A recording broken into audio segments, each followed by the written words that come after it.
Hello, this is David with Stupid Things People Do and what we can learn from them.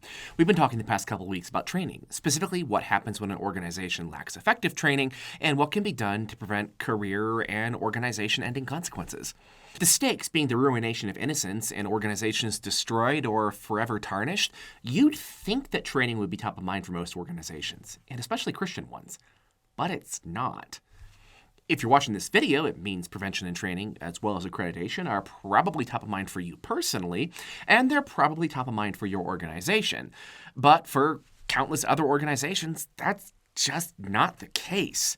Even if in principle those organizations like the idea of child safety or sexual abuse prevention, few, if any, actions are taken to ensure that they're protecting their flock. So the question is, why? Well, there's the obvious reason, the first being lack of money. Training can be expensive, exhaustive, and cumbersome, especially for churches. They may not feel they have the finances to spare.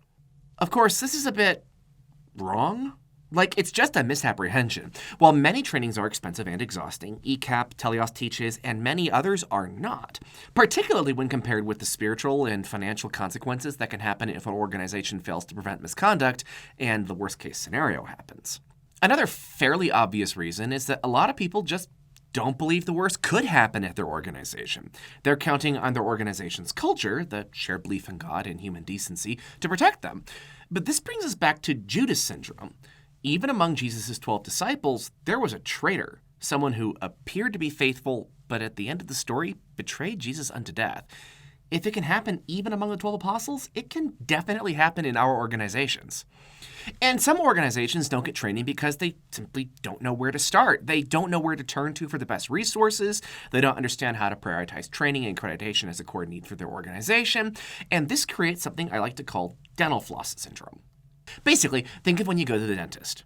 If you're like me, you know you haven't been flossing. I did it for a week and maybe on Saturdays when I thought about it. But when it comes to the day-to-day grind of keeping in between my teeth clean, well, I guess root canals are something that happen to other people. I can count on my good diet and regular fitness routine to keep my teeth safe. Now, of course, that's absolutely insane. That's not how protecting teeth works. And I know this. So when it's time for me to go to the dentist, oh boy, that week's gonna be rough.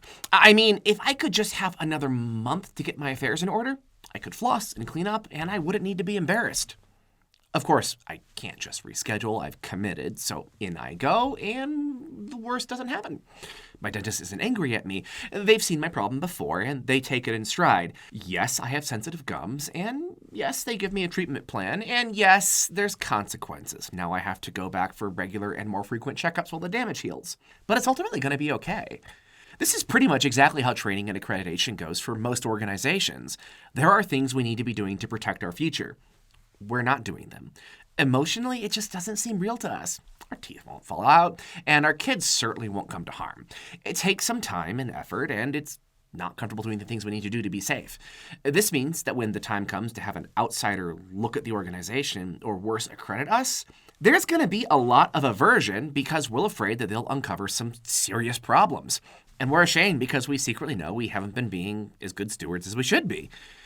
And I say we because whether it's flossing your teeth, cleaning your room, or protecting children, we've all had this kind of experience with something in our life.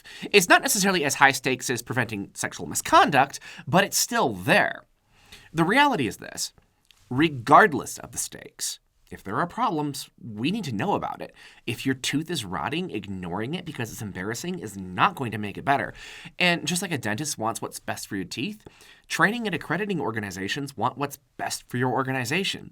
We're here to help, not shame. And trust me when I say, regardless how messed up your teeth are, or how dirty your room is, or how problematic your policies are, we've probably seen worse, and we can help make it better. The takeaway is this: training, tracking, and accreditation are important. Not doing these things creates harm and massive liability. Doing them is a fairly easy path to ensure that people are protected. And if your organization is already tracking and training, you're the best. You're being the good that we all want to see in the world. And if you're not, it's not too late to start, and we are here to help. Thanks so much for listening, and we'll see you next time as we return to our usual Stupid Things People Do and what we can learn from them schedule.